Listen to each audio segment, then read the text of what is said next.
Du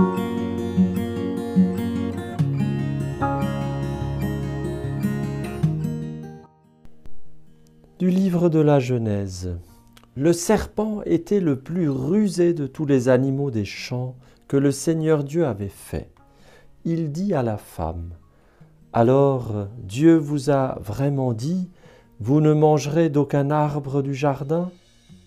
La femme répondit au serpent, « Nous mangeons les fruits des arbres du jardin, mais pour le fruit de l'arbre qui est au milieu du jardin, Dieu a dit, « Vous n'en mangerez pas, vous n'y toucherez pas, sinon vous mourrez. » Le serpent dit à la femme, « Pas du tout, vous ne mourrez pas. Mais Dieu sait que le jour où vous en mangerez, vos yeux s'ouvriront et vous serez comme des dieux, connaissant le bien et le mal. » La femme s'aperçut que le fruit de l'arbre devait être savoureux, qu'il était agréable à regarder, et qu'il était désirable, cet arbre, puisqu'il donnait l'intelligence. Elle prit de son fruit et en mangea.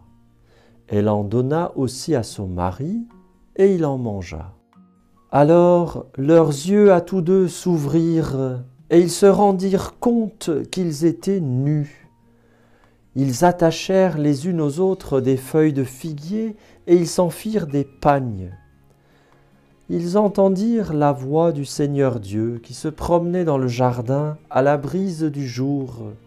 L'homme et sa femme allèrent se cacher au regard du Seigneur Dieu parmi les arbres du jardin. Nos premiers parents ont eu plus de confiance dans la parole du serpent, l'antique serpent, le dragon, Satan, Lucifer, ce rebelle, ce menteur. Eh bien, à un moment donné, ils ont eu plus de confiance dans les paroles de ce serpent que dans la parole de Dieu. Dieu leur a demandé de ne pas manger de cet arbre de la connaissance du bien et du mal, de ne pas entrer dans l'expérience du mal. Et ils se sont méfiés de cette parole de Dieu. Ils ont douté de la bonté de Dieu, de son amour, de sa bienveillance, suite à l'insinuation diabolique. Ils ont cédé à la tentation de douter de la bonté de Dieu. Ensuite, ils se découvrent nus, vulnérables. Ils ne sont plus revêtus, couverts de la grâce de Dieu, et ils ont honte. Ils se cachent l'un devant l'autre et ils se cachent devant le Seigneur. Voilà bien la situation du pécheur. Il s'est fait avoir par le père du mensonge, il est tombé dans le panneau, il a honte de lui-même, il est en colère contre lui, il a honte vis-à-vis de Dieu, il se trouve tout seul et il se cache, il a envie de disparaître.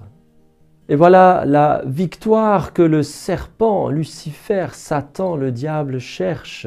Il cherche à nous revêtir de honte et à nous inspirer une méfiance, de la peur vis-à-vis de Dieu, de sorte à ce que nous séparions de Dieu, de sorte à ce que nous rejetions, de sorte à ce que nous damnons en quelque sorte et que nous nous éloignons de Dieu en lui disant « Non, non, non, tu ne peux rien faire pour moi, ce que je fais est trop grave ».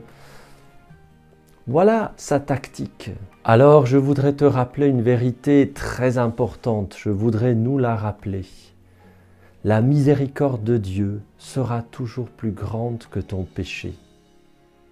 La miséricorde de Dieu, sa tendresse, son amour pour toi seront toujours plus puissants, plus grands, plus forts que toute ta misère, ta faute, ta détresse, ton péché.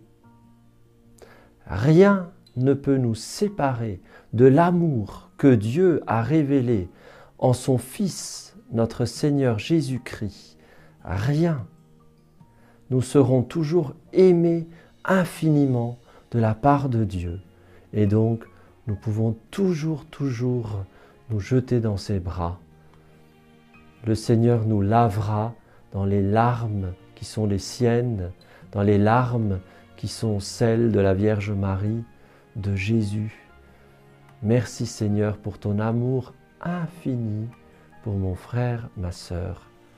Amen.